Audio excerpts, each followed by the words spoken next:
Thank you, Mr. Chairman. Mr. Secretary, it's very good to see you today. Thank you all for being here. Last year, we had a great conversation about ongoing efforts to curb human trafficking. The data has shown that female inmates are prime targets for traffickers. This year, the governor signed my legislation, Senate Bill 60 is Act 1, and it seeks to target the demand for victims of human trafficking. So what updates can you share with us on how we can continue to curb trafficking, protect female inmates from falling prey to human traffickers when they're released from prison? What's been going on?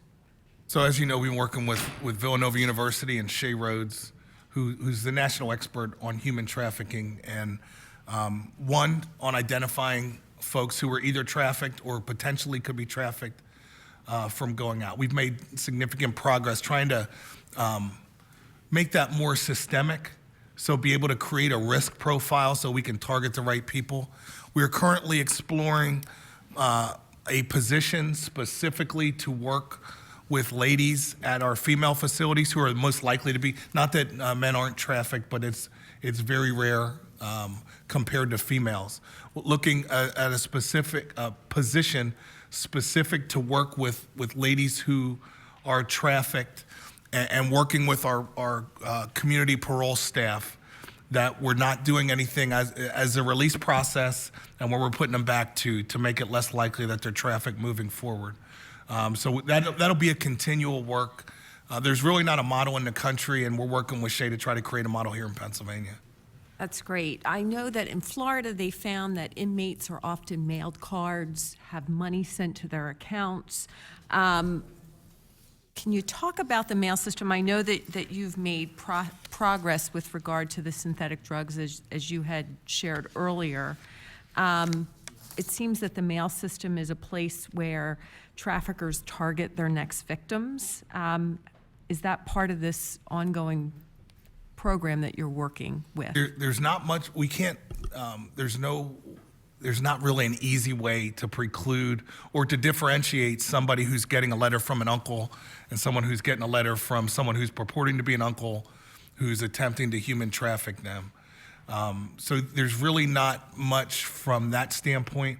Although one of the things we're working at from an intel standpoint is maybe there's words that we can catch on a phone call that would signal someone who's likely to be trafficked. So from an intel standpoint, we're working with Villanova to try to find what that profile is. But you know, some of the things you talk about is putting money on people's books, picking them up when they're released.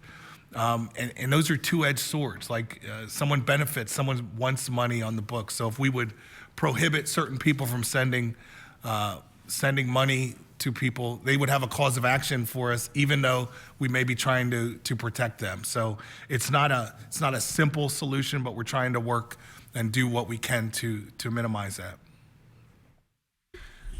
Thank you for those efforts. Many people have talked to you today with regard to overtime costs. And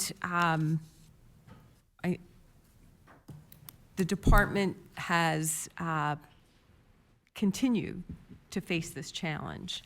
And in an effort to get away from supplemental spending, making sure that everything is transparent,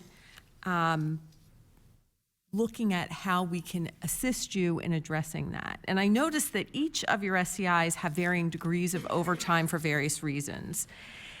And that led me to question if there is a statewide definition of what qualifies as mandatory overtime. I know that in the last 5 years, we've made an attempt to separate out mandatory from not mandatory, and that has assisted you with reducing those costs. And I know you said, look, it's just 5% of the budget. You have a really big chunk of our state budget. And I think there's an old English proverb that says if you take care of the pennies, the dollars will take care of themselves. So how can we help you, because this cost overrun then becomes our problem? And do you think that defining in statute what qualifies as mandatory overtime would assist you? I don't know, and I'll ask Deputy Ottman to weigh in as far as the definition of mandatory overtime and whether that would impact it or not. I would say that, Chris talked about standardizing schedules. We have varying schedules. Some facilities, you pay overtime for training. Others is part of the existing schedule. So one of the big pushes we're putting in this union negotiation is to standardize schedules across the system. We anticipate that would save taxpayers about $30 million a year. But we're in a binding arbitration process, so who knows if we'll get that or not. But that's our big ask as it relates to negotiations. So I think that's a big deal. One of the things I just, again, want to highlight on overtime, there's a way to eliminate overtime, and that's add more staff, right? But keep in mind that, like, if we need 100 people to operate on any one shift, and if 90 show up, you're going to use 10 people for overtime, right? And that's reflected in the 100 million or 97 million we're going to spend in overtime this year, and that's, Chris touched on the various reasons. One of the things that's not measured is if we need 100 people and 110 show up, that's good if I'm a warden or superintendent, that's good news. But that's 10 people over what we actually need, and there's a cost to that too. So the challenge is, if you want to overstaff, so if somebody calls off, you're going to have people there. Yes, you're going to spend less on overtime, but because more people means we pay their base salary plus benefits, dollar for dollar on those hours, I think it's a dance. And again, when you have unscheduled leave, and I'm not saying that 5% is ideal, but I think if you compare us to national, 5% is we're definitely in the low 15% in the country as it relates to percentage of personnel expenditures on overtime. I recognize you have to find that sweet spot. It's like threading a needle, right? But certainly, if there's anything that we can do to assist you in addressing those costs, we would like to. Well, one of the big drivers is one of the things I know we're working with Senator Baker on is medical parole. And I know Chris was throwing around age 50 like that's old, and it's not, for the record. But the feds define elderly inmates as 50 and above, so that's why we use that number.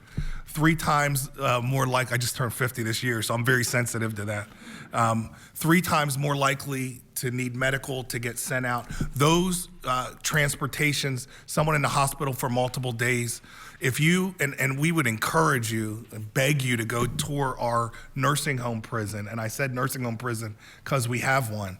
Now, these are not individuals who are at risk. They're a huge cost driver, huge overtime driver, and no return on public safety investment. So I wanted to put that plug in. We're working on medical parole, which would be a help on overtime. Thank you very much.